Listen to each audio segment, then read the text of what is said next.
van a formar moléculas, se van a asociar con otros átomos y van a formar los cuerpos.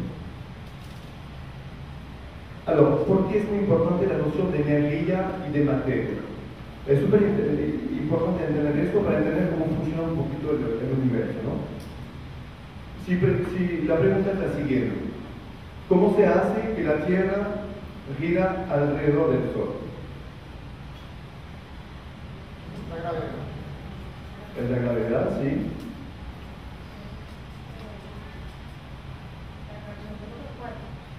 La atracción de los cuerpos, ¿ok? Pero no es solamente eso. Ahora, se refiere justamente a la relación que hay entre energía y materia. Por eso son las leyes de Newton, ¿no? Es muy sencillo. ¿Qué pasa? Hay un principio que se llama el principio de inercia que dice que cada cuerpo que existe en el universo, ¿ok?, tiene su propia fuerza. Tiene una fuerza, tiene una energía. ¿Okay? Cada cuerpo que existe tiene una energía. Es por eso que cuando estoy haciendo eso, estoy liberando energía. Si no, no libero nada. ¿Okay? Entonces, cada cuerpo tiene una energía que lo mantiene en el estado original en el cual se hizo. ¿Okay? Cada cuerpo tiene una fuerza que lo mantiene en su lugar inicial en el cual se hizo. Eso es el primer principio de Newton. Y el otro principio que es fundamental es el principio de gravitación, hemos hablado de eso, que es que dos cuerpos en el universo se atraen, ¿okay?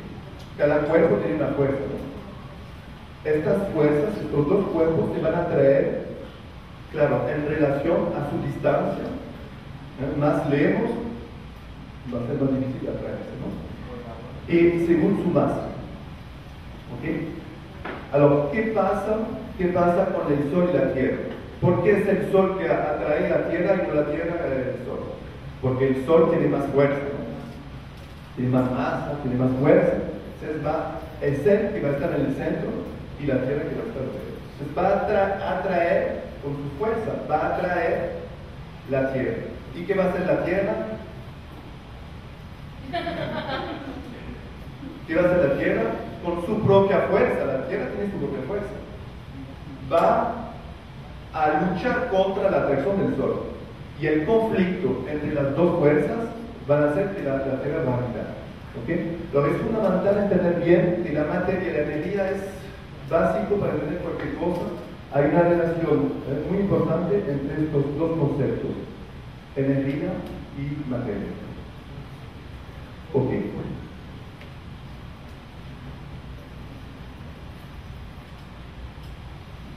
Bueno, por supuesto, estamos hablando de energía desde hace pocos años, desde que la ciencia empezó a desarrollarse, los cuantos de energía, los fotones, todo eso fue Einstein lo descubrió hace poco, al principio del siglo XX, pero los filósofos hace muchísimo tiempo que descubrieron, por supuesto, la energía, pero ya, digamos, la llamaban de otra manera, hablaban de esencia o sustancia, ¿ok? Y ellos decían que la esencia es la parte del ser que no se muere nunca, es la parte que no se muere nunca, ¿ok? Y la parte del cuerpo, de la materia, sí cambia, puede morir, puede desaparecer, pero la energía que está dentro nunca se muere, ¿ok? Y todos los científicos saben que la energía no se muere, sino se transforma. No se muere, por supuesto, no desaparece nunca. Entonces estamos hablando de filosofía de esencia o sustancia para lo que es energía. ¿Okay?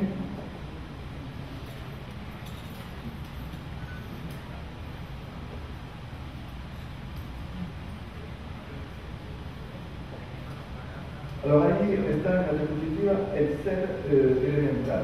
Ahora, el ser elemental sería estas 12 partículas que hemos hablado, que se van a juntar, que se van a asociar para formar los átomos, ¿ok? Y estos mismos átomos van a formar los cuerpos que conocemos aquí en la Tierra y se puede ver en todo el universo. ¿Okay? Es el ser elemental, y la ciencia que estudia eso, por supuesto, es la física y la chimia. La chimia, que es, diría yo, como microfísica, ¿no? Me gustaría más llamarla microfísica, pero se imagina. Después vamos a ver que hay un proceso evolutivo que hace que estas partículas, más el tiempo va a pasar, va a aparecer una evolución. Y estas partículas se van a asociar cada vez más, de una manera más compleja. ¿Ok? Alors, cuando estamos hablando de ser elemental, hay una asociación que se está haciendo, pero cuando vamos a pasar al otro estado, que es el ser biológico, que vamos a conseguir en todos los vegetales, los animales, ¿okay? Vamos a ver que, claro, esta asociación es mucho más compleja. ¿Okay? Hay estudios que se hicieron, ¿okay? Y se puede empezar a fabricar una célula, ¿okay? Con una asociación de elementos, ¿okay? Con metal, amoníaco, vapor de agua, hidrógeno, se puede crear el principio de la célula. ¿Okay? Entonces hay que entender bien que todo esto es un proceso evolutivo de asociación de estas 12 partículas que se conocen.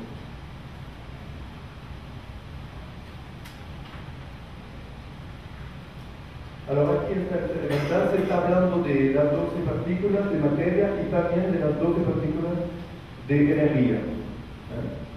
También se habló de cuanta, con Planck, que es la unidad fundamental de energía. Hay 12 también unidades fundamentales para la energía. Aquí se ve el ser biológico, lo que hemos hablado, la evolución que se hizo para volverse más compleja de esta asociación de estas partículas.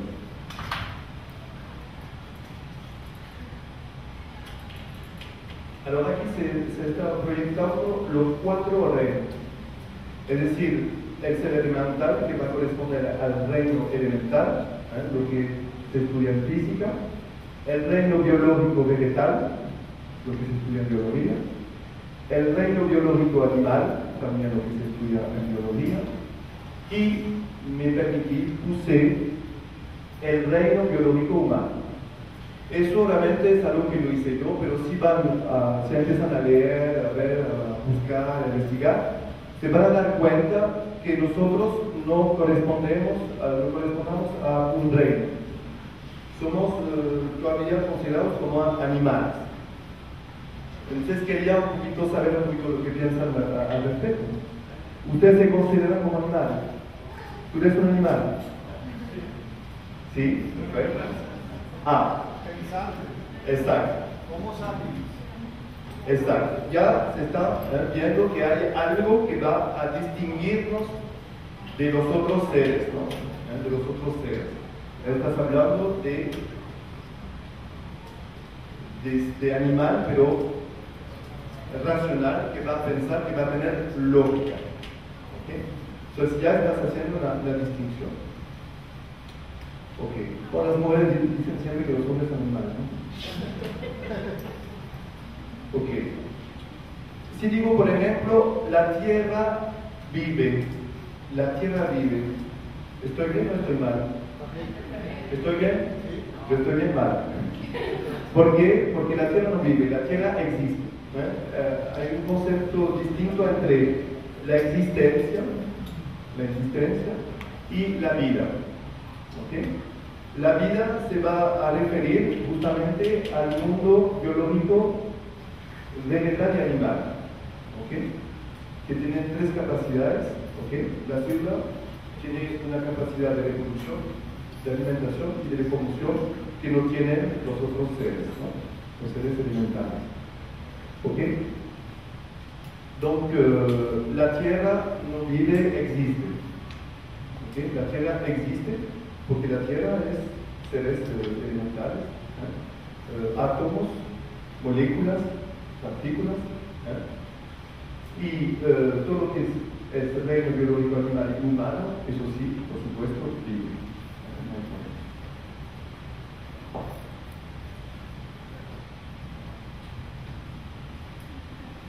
Antes de empezar a hablar un poquito del ser humano, realmente no se preocupen, estamos realmente en familia. Cualquier pregunta sobre lo que hemos visto hasta ahora, cualquier duda, me pueden hacer una pregunta, con mucho gusto voy a contestar. ¿Todo está bien? ¿No hay problema? No sé, ¿una pregunta? ¿Todo está bien? Ok. Ahora vamos a seguir con el ser humano. Se dieron cuenta que para entender el ser humano hay que entender primero más o menos cómo funciona un poquito el universo, para entender lo que somos. Es decir, que si sacamos las 12 partículas que son el fundamento de nuestro universo, ya no existimos, ¿no? Es muy importante entender esto para poder entender el ser humano. Siempre lo global primero, ¿okay? Y después lo particular. Si no lo particular no lo vamos a entender. No lo vamos a apreciar, no lo vamos a entender. Siempre de lo global hacia lo particular.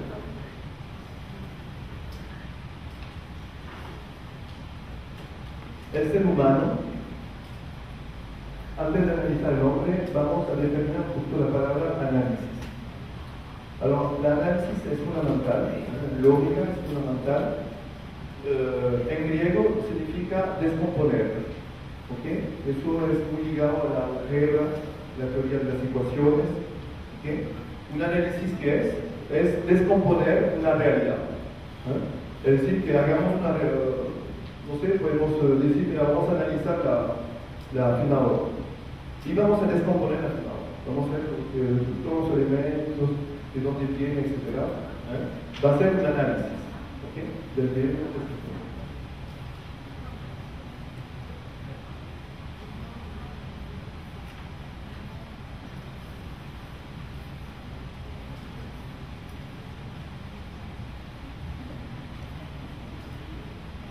Ahora, cuando vamos a hacer un análisis, vamos a usar la cruz analítica. ¿Qué nos dice esta cruz analítica?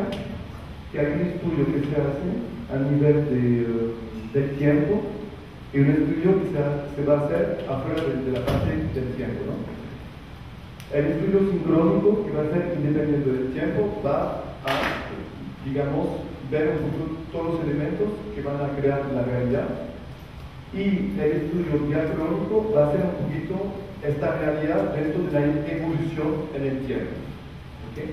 Entonces, cada tema que vamos a poder analizar, cada cosa que vamos a analizar, lo vamos a hacer de una manera diacrónica y de una manera sincrónica. Si digo, por ejemplo, historia, ¿qué es la historia?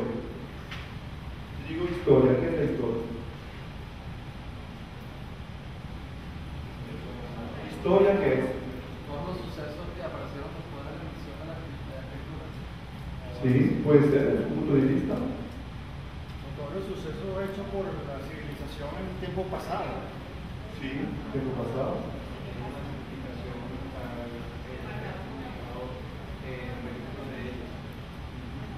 Que la historia tiene una característica importante que tuvo que ser un hecho significativo para la humanidad y haberse dado un registro escrito. Perfecto. Sí, no, estamos de acuerdo. Lo que pasa cuando vamos a la escuela, tengo historia, digamos que vamos a pensar más bien a sociología.